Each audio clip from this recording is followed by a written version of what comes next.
growing up, did you grow up with both parents, one parent?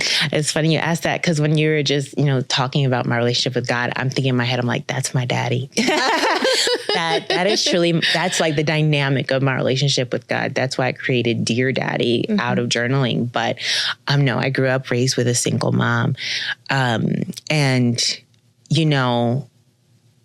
I share this that I had a lot of struggles because not having my dad around. I had a lot of struggles with feelings of rejection, getting into toxic relationships. We talked earlier about the toxic relationship that led to me getting saved. But before him, there was a lot of other people I shouldn't have been with, just looking for like that closeness and that male figure. But it's just crazy because God does a redeeming work. And because of my relationship with God and seeing him as my father, he's brought so much healing to my situation with my earthly father, to where we've had conversations. There's been forgiveness. There's been reconciliation. I've had moments to be open and honest and share my hurt and my pain. And he's apologized. And I also understand that he did the best he could with what he had. I'm a child of 2 immigrants. My mom immigrated from Haiti for a better life. My dad immigrated from Jamaica for a better life. So my parents were not born with the gold spoon in their mouth. They're not from here. So they were truly trying their best. So I understand that, but it's also important that when we're dealing with like issues of trauma or hurt or rejection, we can understand the person's side, but that still doesn't take away from us being honest about our feelings and our emotions and what we've walked through as well. We have so many things in common. It really just shocks me to hear you speak because it's like you're reading my story. I experienced the same exact thing. So growing up with a single parent and both my parents being immigrants and just having those patterns of getting into relationships with people who I shouldn't have been with, but not having that true relationship with my father, like the one I desired. And then having a moment where once I came to Christ, he reconnected me with my father.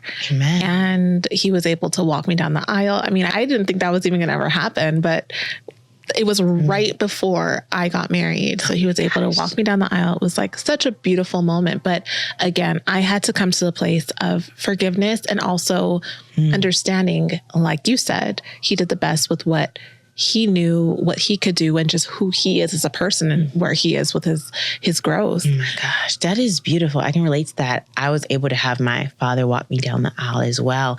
But I just think of like in relation to marriage, I even think of like how that impacts marriage. Being raised that way, like there are so many things I had to like rewire my mind of thinking. Like unhealthy ways that I would perceive my husband because of growing up with a single mother or wanting that desire to be closer to my dad. I used to call my husband daddy, and the Lord had to correct me. And he's like, this is not your daddy. This is your husband. Treat him as your husband. Like, and I talk about that a lot in my recent book, like certain lenses of trauma that we look to our husband and we're not seeing him as the identity that God has created him to be as our husband. We're bringing trauma into that lens. And I had to like rewire my mind and really look into, okay, what is a husband? What is a godly marriage? And what is my husband's role in this marriage? And what is my role? I'm not his daughter. I'm not like that little girl. I'm a woman. I'm a woman of God. I'm a whole wife. So that's how I need to show up. So there's so many layers to it. It's crazy. So did you have to peel back these layers on your own? Did you have guidance with a therapist or someone that you looked up to? Or was it just something that you did with the Holy Spirit? It's something I did with the Holy Spirit, but I have gone to therapy, obviously, where we've talked about things in like marriage and stuff like that. I don't know if we talked about it. When you say obviously, do you mean like... okay, maybe I shouldn't say obviously. I said obviously because I feel like our generation right now it's becoming less taboo.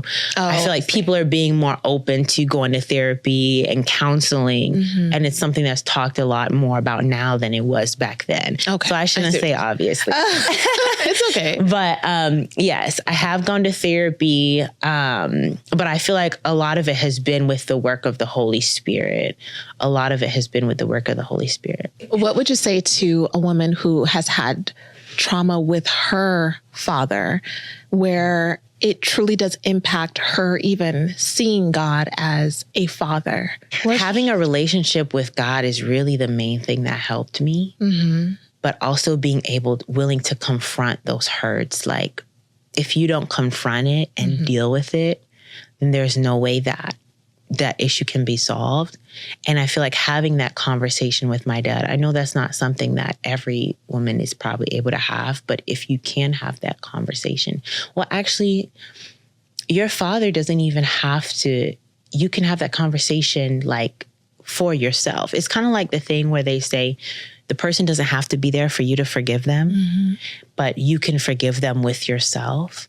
One thing that I think of, an activity that we do at Dear Daddy, because a lot of the women who come to my conference, Dear Daddy, they deal with those hurts. One activity that we did last year, which was beautiful, was my husband, on behalf of the men, said apologies, standing in the gap for husbands who hurt their wives, for fathers who rejected their daughters, for pastors who, hurt through church hurt. And just reading those apologies, it was just so impactful. Like, the women were breaking, they were crying, but they were healing. And we were able to be in that community to really hug one another and embrace one another and just have a moment to heal and let go and forgive.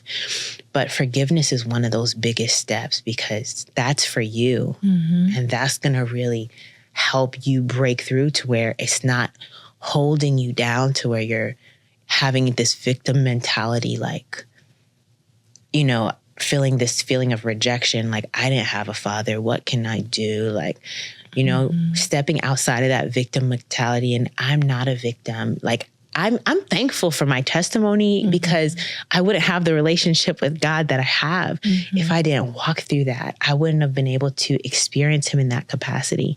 And I feel like people experience God in so many ways because of their struggles and suffering. Absolutely. So if you experience God as your healer, and that's who you know him to be for you, it's because you needed healing. So I love that. Even through our pain and our suffering, God uses it for purpose and for good. That's so true. Yeah. And that's a lot of times where your purpose will then lie, and you will feel the true fulfillment of being alive and being in this world. Because unfortunately, in some cases, some people are victims. They were victims. Yes. Yeah. By definition, to something that their father did. I mean, there have been some fathers who have done some completely unspeakable things to their daughters. And in those moments, I think it's important to remember that even through that, Jesus was still there, and he's still there. He's still there waiting for you to give it over to him, to give all of it over to him. And then he will show you who he really is, and that your parents are here to bring you into this world and for whatever God, wanted to build within you as a person. But he is really your father. That's good.